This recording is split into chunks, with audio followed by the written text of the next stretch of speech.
آپ گرفتاری کرتے تو آپ کو پتہ چلتا۔ اس کے بعد انہوں نے کہا کہ پولیس اس طرح سے اپنا کیس خود سے ستیہ ناش کرتی ہے۔ اب اس کے بعد پنجاب حکومت کے وکیل نے کہا کہ ملزمان سے پیٹرول بم برآمد ہوئے اور فائرنگ کا بھی الزام ہے، جس پہ جسٹس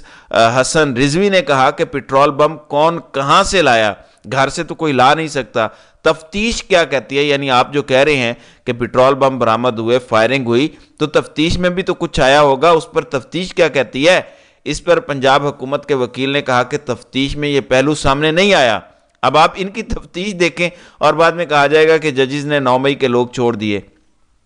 اس پر جسٹس حسن رضوی نے ریمارکس دیے کہ ملزمان پر فائرنگ کا الزام بھی ہے مگر کوئی اسلحہ برآمد ہوا ہے اور نہ ہی کوئی پولیس والا زخمی ہوا ہے، جبکہ آپ کہتے ہیں کہ فائرنگ کی ہے۔ جس کے بعد عدالت نے ان 5 ملزمان کی ضمانت کی درخواستیں 50,000 روپے کے مچلقوں کے عوض منظور کر لیں اور کہا کہ عدالتی کارروائی کے دوران دی گئی آبزرویشن سے ٹرائل کورٹ متاثر نہ ہو اور اگر کسی اور جرم میں یہ ملوث نہیں ہے تو ان ملزمان کو رہا کر دیا جائے۔ دوسری جانب اسلام آباد کی عدالت نے بھی لانگ مارچ کے دوران توڑ پھوڑ کے مزید 2 کیسز میں عمران خان کو عدم ثبوت نہ ہونے کی بنیاد پر جو ہے وہ بری قرار دے دیا ہے۔ تو یہ اس وقت ناظرین کرام آپ کے سامنے ہے، جس طرح سے اس سے پہلے سائفر والے معاملے میں پاکستان تحریک انصاف کو عمران خان کو سپریم کورٹ سے ایک ضمانت ملی تھی اور اس ضمانت کے حوالے سے بہت ساری باتیں ہوئی تھیں۔ آج اسی طرح سے عمران خان کو، کیونکہ عمران خان بھی یہ کہتے رہے ہیں کہ CCTV کیمروں سے شناخت کریں، تو آج عدالت نے بھی وہی سوالات اٹھائے اور پھر عدالت کا بڑا واضح انداز میں یہ کہنا کہ سابق وزیر اعظم کو غدار ایک پولیس کی سٹیٹمنٹ پر نہیں دیا جا سکتا، یہ بہت بڑی ڈیولپمنٹ ہے۔ اب اس فیصلے کے اثرات آپ کو آنے والے دنوں میں دکھائی دیں گے، کیونکہ 9 مئی کے حوالے سے کل بھی عمران خان کو ضمانتیں ملیں، آج بھی 2 کیسز میں ضمانتیں ملیں، دیگر لوگوں کو ضمانتیں ملیں، تو 9 مئی کا کیس اور یہ فالس فلیگ آپریشن تو ختم ہوتا دکھائی دے رہا ہے۔ اب آپ ٹی وی سکرینز پر دیکھیں گے کہ کیسے ججز کے خلاف، کیسے سپریم کورٹ کے خلاف صرف اس بنیاد پر پروگرامز ہوں گے، ٹاک شوز ہوں گے، کہا جائے گا کہ دیکھیں سہولت کاری کر رہے ہیں، لیکن یہ کوئی نہیں کہے گا کہ حقائق کے اوپر، میرٹ کے اوپر کیا بنتا تھا۔ دوسری جانب تحریک انصاف نے 9 مئی کے واقعات کی تحقیقات کے لیے GIT کی تشکیل کے لیے اپنا کیس پشاور ہائی کورٹ سے واپس لے لیا۔ انہوں نے کہا کہ ہم درخواست واپس لے رہے ہیں، اب چونکہ ہماری صوبائی حکومت آ گئی ہے تو کمیشن بنانے کا صوبائی اختیار حکومت کے پاس ہے، تو اب اس حوالے سے ہمیں اس کی مزید ضرورت نہیں ہے۔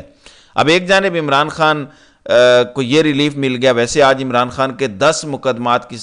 سماعت ہے۔ عمران خان نے کہا تھا کہ ہم دھاندلی کے ثبوت اکٹھے کر رہے ہیں اور اب ہم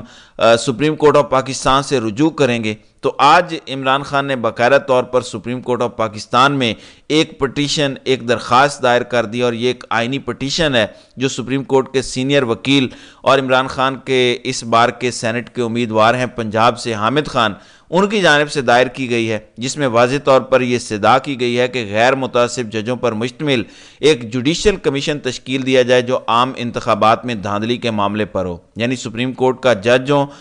غیر جانبدار ہوں، حاضر سروس ہوں اور وہ عام انتخابات کا آڈٹ کریں اور اس کے بعد جاری ہونے والے نتائج کا بھی آڈٹ کریں۔ یعنی عمران خان نے باضابطہ طور پر تحقیقات کے لیے رجوع کر لیا ہے۔ پھر انہوں نے یہ کہا کہ جو دھاندلی کی گئی، یہ جو گڑبڑ کی گئی جس کے نتیجے میں جو گورنمنٹ بنی ہے، ان حکومتوں کو ان کے کام سے روکا جائے۔ ظاہر ہے یہ چیزیں تو نہیں ہوں گی، لیکن یہ ہے کہ سپریم کورٹ کے اندر جس طرح سے قاضی فائز عیسیٰ نے عمران خان سے بلا چھیننے کا فیصلہ کیا تھا، پھر آروز کے حوالے سے جس طرح انہوں نے عدالت لگا کے فیصلہ کیا تھا، امید ہے کہ اب ان کے سامنے یہ درخواست آ گئی ہے اور 3 رکنی کمیٹی جس نے درخواستوں کا اور بینچ کا فیصلہ کرنا ہوتا ہے، اس میں جسٹس منیب اختر بھی ہیں، اس میں اب جسٹس منصور علی شاہ بھی ہیں، تو اب چیزیں تھوڑی سی چینج ہوں گی۔ اب دیکھتے ہیں کہ کتنی جلدی سپریم کورٹ اس کو سماعت کے لیے مقرر کرتی ہے۔ دوسری جانب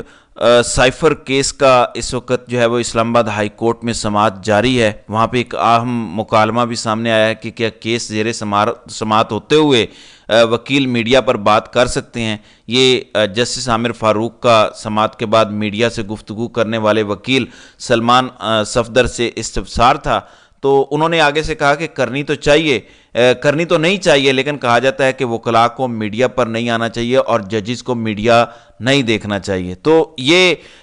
اس طرح سے جو ہے وہ جواب دیا گیا ہے عمران خان کے وکیل سلمان صفدر کی طرف سے۔ بہرحال ابھی تک اسلام آباد ہائی کورٹ میں یہ کیس زیر سماعت ہے۔ اس حوالے سے جیسے جیسے تفصیلات مزید سامنے آئیں گی تو انشاءاللہ اس پر اگلے ویلاگ میں بات کریں گے۔ تو ناظرین کرام، آپ کی اس ویڈیو کے حوالے سے کیا رائے ہے؟ آپ اپنی رائے کا اظہار کامنٹ سیکشن میں ضرور کیجیے گا۔